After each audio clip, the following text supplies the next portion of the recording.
दोस्तों, आखिर कौन है ये लोग जो रहते तो यूरोप में हैं लेकिन मानते हैं हिंदू रीति रिवाज? आखिर क्यों यूरोपियन देश इनसे नफरत करते हैं?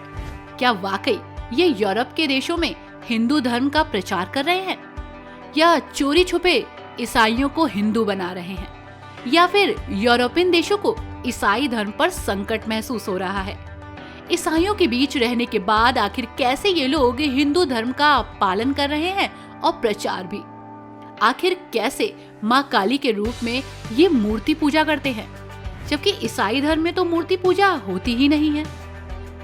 नमस्कार दोस्तों, आप सभी का बहुत बहुत स्वागत है हमारे YouTube channel let's explore TV पर। दोस्तों, जिप्सी समुदाय से ताल्लुक रखने वाले ये लोग इस्कॉन से भी जुड़े हुए हैं।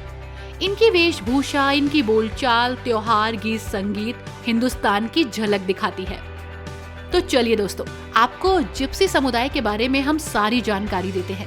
इस वीडियो में बस बने रहिएगा हमारे साथ। दोस्तों, इंडियन सोशलिस्ट लंबे समय से इस एक विषय पर रिसर्च करते रहे कि आखिर यूरोप में बसने वाले जिप्सी समुदाय के ये लोग भारतीयों जैसे क्यों हैं? आखिर क्यों इनका रहना, खाना, पीना, बोलना, चलना, उठना, बैठना, हर एक चीज भारतीयों से मिलती है? ये काफी हद तक राजस्थान में पाए जाने वाले बंजारों की तरह ही दिखते हैं। और रिसर्च में जो फैक्ट्स निकलकर सामने आए, उसने सभी को चौंका दिया। यूरोप के जिप्सियों का संबंध एक्चुअली भारत से ही है।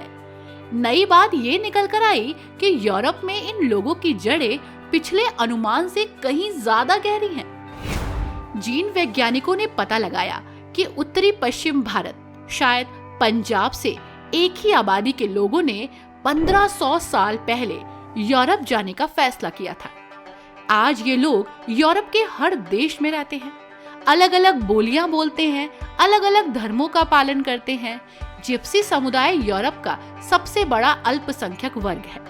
इनकी आबादी करीब 1 करोड़ से ज्यादा है। उनकी संख्या यूरोप के कई देशों की आबादी के बराबर भी है। जिप्सी लोगों को रोमा अथवा रोमानी यहाँ कहा जाता है। साइंटिस्ट के मुताबिक ये लोग भारत से सबसे पहले यूरोप के बाल्कन प्रायद्वीप यानी कि रोमानिया, बुल्गारिया, सर्बिया और स्लोवाकिया पहुंचे थे। वहां से करीब 900 साल पहले उन्होंने यूरोप के दूसरे देशों में जाना शुरू किया। शायद 1513 में ब्रिटेन पहुंचे थे। दोस्तों, एक साइंटिस्ट का कहना था कि यूरोप के रोमानी समुदाय यूरोपियन आबादी का एक बहुत ही महत्वपूर्ण पार्ट था, और शायद यही कारण था कि यूरोप उनका इतिहास जानना चाहता था। इन लोगों का अभी तक वैज्ञानिक अध्ययन नहीं हुआ था, क्योंकि इन लोगों के आने और जाने के बारे में कोई जानकारी इतिहास में नहीं थी। रिसर्चर्स ने उनका आनुवंशिक इतिहास जानने के लिए यूरोप में फैले 13 रोमानी समूहों के जीन्स पर रिसर्च करना शुरू किया, और इन आंकड़ों के विस्तृत अध्ययन के बाद जो फैक्ट्स निकल कर आए, उन्होंने सबको चौंका दिया। दरअसल दोस्तों, पता चला और इस बात की पुष्टि भी हुई कि यूरोपियन रोमानी लोगों का मूल स्थान भारत ही है। ब्रिटेन के लोग शुरू में ये मानते थे कि रोमानी लोग मिस्र से आए हैं। स्टार्टिंग यूरोपियन हिस्ट्री में भी जिप्सियों का उल्लेख खानाबदोश समुदाय के रूप में किया गया। इन लोगों को म्यूजिक मानो विरासत में मिला था, और ये काफी एक्सपर्ट भी थे।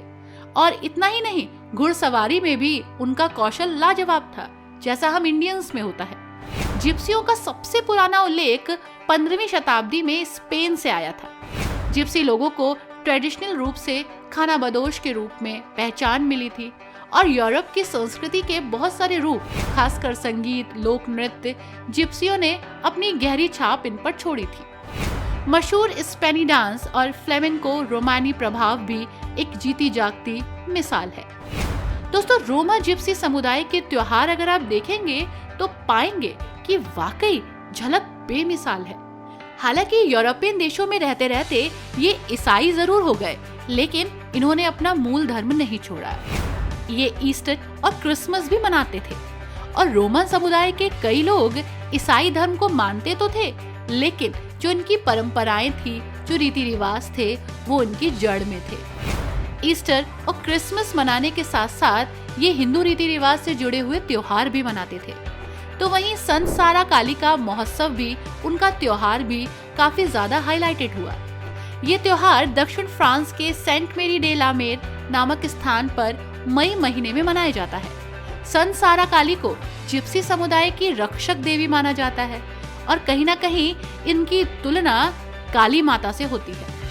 हजारों रोमा लोग यहाँ पर इकट्ठे होते हैं, जुलूस निकालते हैं, मूर्ति को समुद्र में स्नान करवाते हैं और इसकी पूजा करते हैं। कहा जाता है कि ये देवी इनकी रक्षा करती है और कहीं ना कहीं हम और आप जैसे लोग इसे काली माता से जोड़कर देखते हैं। इसी के साथ दोस्तों, यहाँ पर एक वसंत उत्सव भी मनाया जाता है जिसे हेरडेली कहा जाता है। ये एक पारंपरिक त्योहार है जिसे बाल्कन और यूरोप के कई हिस्सों में 6 मई को मनाया जाता है। ये त्योहार संत जॉर्ज को समर्पित है और इसे नृत्य, संगीत और सामूहिक भोज के साथ मनाते हैं।